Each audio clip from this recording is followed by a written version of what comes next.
Small sphere है वो suspend कर रखे हैं, तो सस्पेंड कर रखे हैं तो इस तरह से है। सस्पेंड करने के बाद उन दोनों के बीच में डिस्टेंस है 20 सेंटीमीटर। 20 सेंटीमीटर दोनों के बीच का डिस्टेंस है, ठीक है। और क्या बता रखा है, मास दे रखा दोनों का 10⁻⁻6 kg, 10⁻⁻6 kg, दोनों का मास इक्वल है, ठीक है, आइडेंटिकल स्फीयर है। ये कह रहा है दोनों सस्पेंड कर रखे हैं उस सिल्क थ्रेड से कर रखे हैं 50 सेंटीमीटर लॉन्ग, जो ये है ना ये 50 सेंटीमीटर है, यहाँ से सस्पेंड कर रखे हैं। ये भी सिल्क थ्रेड और ये भी सिल्क थ्रेड है, दोनों स्फीयर इससे सस्पेंड कर रखे हैं, 50 सेंटीमीटर का है। क्या है इसकी लेंथ 50 सेंटीमीटर, ठीक है। निकालना क्या है, चार्ज ऑन ईच स्फीयर, इन दोनों स्फीयर पे चार्ज कितना ये निकालना है। अगर दोनों का मास है 10⁻⁻6 kg, both are separated by 20 centimeter and they are suspended by a silk thread of 50 centimeter long, ठीक है। देखो तो कैसे निकालेंगे, हम इस तरह से निकालेंगे कि इस स्फीयर का जो मास है ना वो नीचे की तरफ लगेगा, है ना, इसका भी नीचे लगेगा वेट, तो वेट नीचे की तरफ लगता है, तो वेट हो गया mg, ठीक है। इस स्ट्रिंग में आएगी टेंशन, और इसमें जो भी टेंशन आएगी उसको टी मान लेते हैं, इसमें जो भी टेंशन आएगी उसको टी मान लेते हैं। इस लाइन को एक्सटेंड करते हैं ऊपर की तरफ, ठीक है, इसको हमने ऐसे एक्सटेंड कर दिया इसकी सीध में। यहाँ पे एंगल हमने थीटा ले लिया, यहाँ पे एंगल हमने थीटा ले लिया, थीटा एंगल, ठीक है, थीटा एंगल ले लिया। अगर ये टी है बीच में थीटा एंगल है तो ये टी कोस थीटा होगा, तो इस टेंशन का ये कंपोनेंट टी कोस थीटा होगा, ये कंपोनेंट टी कोस थीटा, यहाँ पे टी और यहाँ पे थीटा, तो ये टी कोस थीटा और ये टी साइन थीटा, तो इधर हो गया टी साइन थीटा, इधर हो गया टी साइन थीटा। इस टेंशन के कंपोनेंट इधर टी कोस थीटा, इधर टी साइन थीटा, ठीक है। अब देखो यहाँ से भी एक लाइन ऐसे लगा लेते हैं बिल्कुल वर्टिकली डाउनवर्ड, ये लाइन ऐसे लगा ली, ये दोनों पैरेलल लाइन है, ये दोनों पैरेलल लाइन है, और नीचे ले जाके मिला दो इसको तो एक ट्रायंगल बन जाएगी, इधर से भी एक ट्रायंगल। ये दोनों पैरेलल लाइन है, ये इनके बीच की लाइन है, ये एंगल थीटा है तो ये भी थीटा है, अल्टरनेट एंगल, ये थीटा तो ये भी थीटा है, तो ये भी थीटा एंगल है, तो ये भी थीटा एंगल है, ठीक है। अब देखो इस पे दोनों आइडेंटिकल स्फीयर है तो इस पे भी चार्ज क्यू मान लिया और इस पे भी चार्ज क्यू, और दोनों भी सेम चार्ज है तो ये इसको रिपेल करेगा, है ना। इस पे हम नेट फोर्स देख रहे हैं और ये इक्विलिब्रियम पोजीशन है, तो ये चार्ज इसको रिपेल करेगा, रिपेल करेगा तो इस डायरेक्शन में फोर्स लगाएगा, है ना। ये इसको रिपेल करेगा तो इस डायरेक्शन में फोर्स, और ये इसको रिपेल करेगा तो इस डायरेक्शन में फोर्स, तो यहाँ पे इस डायरेक्शन में फोर्स लगा रहा है, ये एफ फोर्स है इस डायरेक्शन में, ठीक है। आगे देखो हमने ये देखा कि इसका वेट नीचे की तरफ, इसके वेट की वजह से इस थ्रेड में आई टेंशन टी, यहाँ पे थीटा एंगल हमने मानना है, दे नहीं रखा था, इस टी की वजह से यहाँ पे कंपोनेंट आ गया टी कोस थीटा, इधर टी साइन थीटा, इसकी वजह से रिपल्सिव फोर्स इस तरफ, ये सारा सिस्टम इक्विलिब्रियम में, इक्विलिब्रियम में तो जितना नीचे फोर्स लग रहा है उतना ऊपर लग रहा है, जितना इस तरफ लग रहा है उतना ही इस तरफ, इक्वल फोर्स लग रहे हैं, तब ये इक्विलिब्रियम में रह सकता है, ये यहीं पर रह सकता है। तो देखो इनको कंपेयर कर दो, जितना नीचे लग रहा है उतना ऊपर, नीचे mg लग रहा है, ऊपर टी कोस थीटा, तो mg is equal to T cos theta, एक इक्वेशन। जितना इधर लग रहा है उतना इधर लग रहा है, तो इधर लग रहा है टी साइन थीटा और इधर f, तो f is equal to T sine theta, f is equal to T sine theta, ठीक है। f है क्या, f की वैल्यू क्या है, f तो इन दोनों का रिपल्सिव फोर्स है ना, ये f तो इन दोनों का रिपल्सिव फोर्स है, और रिपल्सिव फोर्स तो कूलम फोर्स होता है, और कूलम फोर्स होता है k q1 q2 by r square, k q1 q2 by r square, तो ये इस पे जो फोर्स इधर लगा रहा है ना वो रिपल्सिव फोर्स है f, ये k q1 q2 by r square, ठीक है। इस f की जगह वैल्यू पुट कर लो, k, दोनों चार्ज सेम है तो q1 q2 को q स्क्वायर ही लिख लो, है ना, q1 q2 को q स्क्वायर लिख लेते हैं, k q square by r square is equal to T sine theta, ठीक है। ये फर्स्ट इक्वेशन, इसमें f की वैल्यू पुट कर दी है, सेकंड इक्वेशन, दोनों को डिवाइड कर लो, तो दोनों को डिवाइड कर लेते हैं, ये इसके नीचे ले आओ, ये इसके नीचे ले आओ, ये इसके नीचे लेके आते हैं, तो k q स्क्वायर अपॉन में r स्क्वायर, और ये इसके नीचे लेके आया तो mg, है ना, ये इसके नीचे ले आए mg, ये इसके नीचे ले आओ, तो ये तो है टी साइन थीटा, और अपन में टी कोस थीटा। ठीक है, टी से टी कैंसिल, ये आ गया टेंजेंट थीटा, तो ये आ गया टेंजेंट थीटा। क्या निकालना हमने, चार्ज निकालना है, चार्ज ऑन ईच स्फीयर है, हमने चार्ज क्यू मान रखा है, क्यू निकालना है, बाकी सारे को इधर ले जाओ, तो हम उधर ले जाते हैं फिर। चलो देखो, इधर क्या है, टेंजेंट थीटा, टेंजेंट थीटा। ठीक है, ये एम जी नीचे है, इसको भी इधर ले जाते हैं, तो इधर मल्टीप्लाई हो गया। ठीक है, आर स्क्वायर नीचे है, इसको भी इधर ले जाते हैं, मल्टीप्लाई हो गया। ठीक है, के तो इसके साथ मल्टीप्लाई है ना, तो के नीचे आ जाएगा, तो के आ गया नीचे, है ना, ये के आ गया नीचे, क्या बच गया, क्यू स्क्वायर, यहाँ पे बच गया क्यू स्क्वायर, इसका स्क्वायर हटा दो, ये अंडर द रूट, इसका स्क्वायर हटाओ, ये अंडर द रूट। चार्ज निकालना है, तो देखो अब इसमें से क्या ये सारी चीजें हमारे पास है, देखो टेंजेंट थीटा, टेंजेंट थीटा तो इस ट्रायंगल से निकलेगा, इस ट्रायंगल से, ये 20 सेंटीमीटर दे रखा है, तो यहाँ तक की अगर हम साइड लेंगे तो 10 सेंटीमीटर होगी, तो ये साइड पता है 10 सेंटीमीटर, ये 50 सेंटीमीटर दे रखी है ना, 50 सेंटीमीटर, और इन दोनों का यूज करके टेंजेंट थीटा आ जाएगा, नहीं इन दोनों का यूज करके नहीं आएगा टेंजेंट थीटा, टेंजेंट थीटा तो होता है perpendicular by base, perpendicular by base, ये होता है टेंजेंट थीटा। तो इन दोनों का यूज करके पाइथागोरस थ्योरम लगा के ये साइड निकाल सकते हो, ये पूरी 20 है तो हाफ कितनी होगी 10 सेंटीमीटर, ये 50 सेंटीमीटर है, ये दे रखा, तो इन दोनों साइड का यूज करके पाइथागोरस थ्योरम लगा के ये साइड निकाल सकते हो, और ये साइड निकालोगे तो इस ट्रायंगल से टेंजेंट थीटा आ जाएगा, तो टेंजेंट थीटा आ जाएगा। मास दे रखा है 10⁻⁶ kg, जी की वैल्यू पता है 9.8, आर का मतलब डिस्टेंस, इन दोनों स्फीयर के बीच का डिस्टेंस 20, ये भी पता है, और के की वैल्यू 9 × 10⁹ इसको सोल्व कर लेंगे, और सोल्व करेंगे चार्ज आ जाएगा। करो, नहीं तो नेक्स्ट क्वेश्चन पे चलते हैं, ठीक है ना, ऐसे क्वेश्चन हमने नोटबुक में भी कर रखे हैं। थंब इम्प्रेशन देके बताओ किस किस को समझ में आई, थंब इम्प्रेशन देके बताओ। Second, and the magnitude of charge of each particle, ये निकालना है ना, तो ये क्वेश्चन है, इसको मैं नोटबुक पे लिख के बता देता हूँ, देखो तो फिर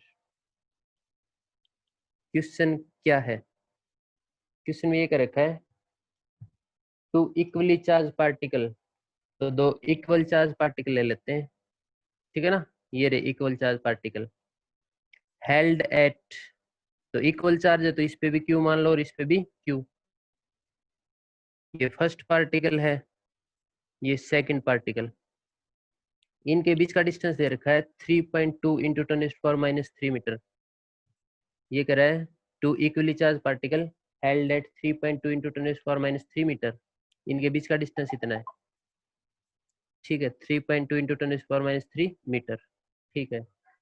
आगे देखो,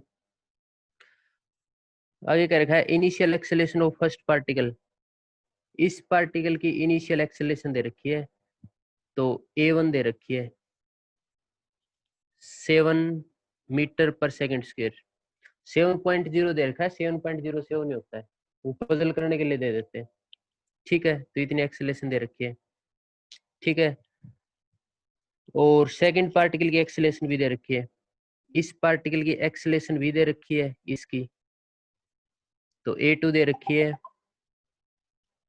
9 मीटर पर सेकंड स्क्वायर, ये भी 9.0 दे रखी है, तो 9.09 ही होता है, ठीक है, तो इसकी एक्सेलरेशन दे रखी है, इसकी दे रखी है, फर्स्ट पार्टिकल का मास भी दे रखा है, फर्स्ट पार्टिकल का मास दे रखा है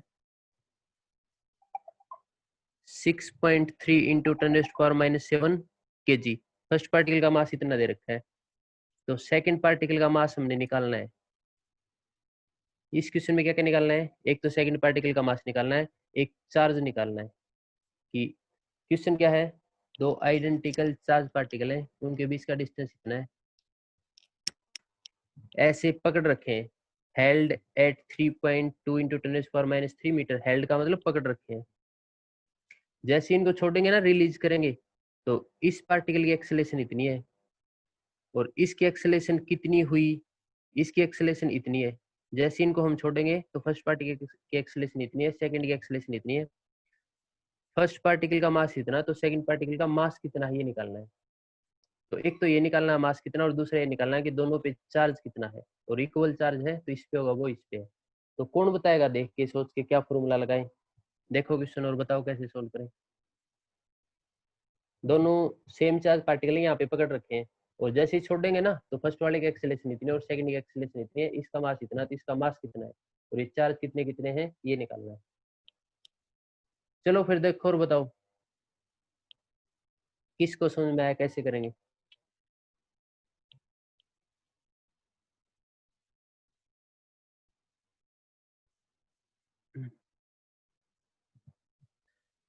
इसमें देखो ऐसे करा कि दोनों आइडेंटिकल चार्ज पार्टिकल है ना, इक्वली चार्ज डी भी कर रखा था, इक्वली चार्ज दोनों भी सेम चार्ज है। तो एक बात तो हमारे समझ में ये आ गई, और मैंने ये भी कहा था कि ये ऐसे नहीं छोड़ रखे, पकड़ रखे हैं। हेल्ड, हेल्ड का मतलब पकड़ना होता है, पकड़ रखे हैं। पकड़ रखे हैं तो आपस में रिपल्सन का फोर्स लगा रहे हैं, है ना, रिपल्सन का फोर्स ये इस पे लगा रहा है और ये इस पे लगा रहा है। और हमने पढ़ा था Coulomb's law in vector form, जिस चीज को ध्यान नहीं है वो आज देखेगा, Coulomb's law in vector form. और Coulomb's law in vector form पढ़ा था ना, उसके रिजल्ट आए थे, उस रिजल्ट में तुम देखोगे ना, उस रिजल्ट में ये आया था, ये force on first particle due to second particle, force on second particle due to first particle, दोनों इक्वल और अपोजिट थे।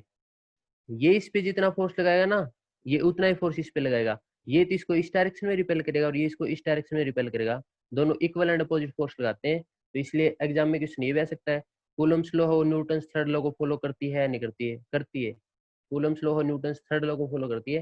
न्यूटन्स थर्ड लॉ क्या कहती है, एक्शन एंड रिएक्शन। ये इस पे जितना एक्शन करेगा ना, ये इस पे उतनी रिएक्शन करेगी। ये इस पे जितना इधर फोर्स लगाएगा उतना ही ये इधर फोर्स लगाएगा, दोनों इक्वल एंड अपोजिट फोर्स लगाएंगे, तो दोनों लगाएंगे इक्वल एंड अपोजिट फोर्स। ठीक है। ठीक है, तो फिर देखो ये कह रहा है कि जैसे ही पकड़ रखा था हमने तो इनमें रिपल्शन था, और हमने छोड़ दिया तो एक इधर चलने लगा और एक इधर। इसकी एक्सेलेरेशन इतनी है और इसकी एक्सेलेरेशन इतनी, ठीक है ना, तो चलने लग गया। तो देखो इसके अंदर मास भी दे रखा है, एक्सेलेरेशन भी दे रखी है, और चलने लग गया तो फोर्स कितना लगा, चलने लग गया तो फोर्स तो एम में लग गया, है ना, फोर्स तो एम में। तो फर्स्ट पार्टिकल का फोर्स m1 a1 और सेकंड पार्टिकल का फोर्स m2 a2, ठीक है ना, तो इसी से सोल्व हो जाएगा। तो दोनों एक दूसरे पे इक्वल फोर्स लगा रहे हैं तो इक्वल, और अपोजिट लगा रहे हैं तो माइनस, है ना, माइनस। अब देखो फर्स्ट पार्टिकल की एक्सेलेरेशन और मास दे रखे हैं, दे रखे हैं। सेकंड पार्टिकल की एक्सेलेरेशन दे रखी है, मास पूछ रखा है, तो सेकंड की एक्सेलेरेशन दे रखी है और मास पूछ रखा है, आ जाएगा ना इससे। तो इस इक्वेशन से आ जाएगा कि कूलम्स लॉ लगाया हमने, कूलम्स लॉ थर्ड लॉ को फॉलो करता है, न्यूटन थर्ड लॉ को, और न्यूटन थर्ड लॉ ये कहती है। ठीक है, तो हमारे पास दो एक्सेलेरेशन और एक मास दे रखा है, एक निकालना है, तो दो एक्सेलेरेशन एक मास दे रखा है, ये निकालना है, तो आ जाएगा। ठीक है, तो मास तो आ जाएगा इससे। फर्स्ट पार्ट सोल्व हो गया। सेकंड पार्ट कह रहा है कि ये चार्ज और निकालो, इस पे चार्ज कितना है, चार्ज भी निकाल देंगे हम कह रहे हैं कि ये इधर जा रहा है ना, तो कितने फोर्स से जा रहा है, m2a2 से, या फिर ये इधर जा रहा है तो कितने फोर्स से जा रहा है, m1a1 से, है ना, m1a1 से। तो m1a1 इस फोर्स से इधर जा रहा है, और इधर इसको भेज कौन रहा है, ये वाला चार्ज भेज रहा है, इसको इधर कौन भेज रहा है, ये वाला रिपेल करके भेज रहा है। तो ये रिपल्सन का कितना फोर्स लगा रहा है इस पे, ये इस पे रिपल्सन का कितना फोर्स लगा रहा है, रिपल्सन का इतना फोर्स लगा रहा है k q1 q2 अपन में डिस्टेंस का स्क्वायर, है ना। ये फोर्स कहाँ से आया, ये पार्टिकल इधर क्यों चला, कहाँ से आया फोर्स, ये रिपेल कर रहा है, तो रिपल्सन का फोर्स तो कूलम्ब लॉ से आएगा, तो ये फोर्स इसके इक्वल पुट कर दो। या फिर ये इधर जा रहा है ना, तो इस तरफ वाला भी इसके इक्वल पुट कर दो, क्योंकि ये तो दोनों इक्वल है। तो यहाँ पे m1a1 लिख लो, या फिर यहाँ पे ये लिख लो, m2a2 लिख लो, कौन सा भी लिख लो, दोनों से सेम आंसर आएगा। चलो ठीक है, फिर इसमें देखो क्या निकालना था, क्यू निकालना था ना, तो यहाँ पे क्यू स्क्वेयर हो जाएगा। क्यू स्क्वेयर के की वैल्यू हमें पता है, डिस्टेंस दोनों के बीच का दे रखा है, डिस्टेंस का पता है, मास फर्स्ट पार्टिकल का दे रखा है, एक्सेलरेशन भी फर्स्ट पार्टिकल की दे रखी है। अगर इसकी जगह ये वाला पुट करना चाहो तो सेकंड पार्टिकल का मास हम यहाँ से सोल्व करेंगे, है ना, वो भी आ जाएगा, और एक्सेलरेशन तो दे रखी है, तो कौन से सोल्व कर लो, तो दोनों पार्ट हो जाएंगे इससे। ठीक है, तो थंब इंप्रेशन देके बताओ समझ में आ गया क्या, या फिर पूछना इसमें से कुछ।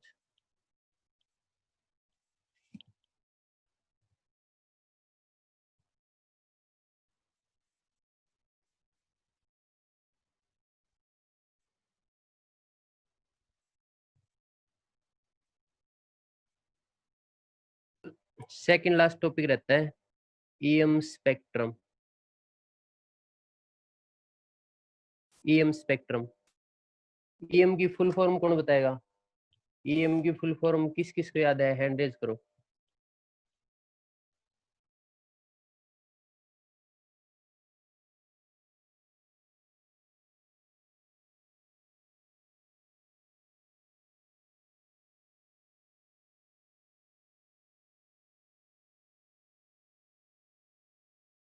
ठीक है, ओके, ठीक है। हम चैप्टर पढ़ रहे हैं वही फुल फॉर्म है। ईएम का मतलब इलेक्ट्रोमैग्नेटिक स्पेक्ट्रम, ठीक है ना, इलेक्ट्रोमैग्नेटिक स्पेक्ट्रम, इसी के बारे में पढ़ेंगे। मेन टॉपिक यही रहता है, बाकी तो सिंपल है, तुम्हें आता है बाकी जो रहता हूँ। देखो, ईएम स्पेक्ट्रम, इलेक्ट्रोमैग्नेटिक स्पेक्ट्रम, इस स्पेक्ट्रम के अंदर रेज हैं, रेज हैं, अलग अलग रेज हैं। कौन सी अलग अलग रेज हैं उनके बारे में पढ़ेंगे।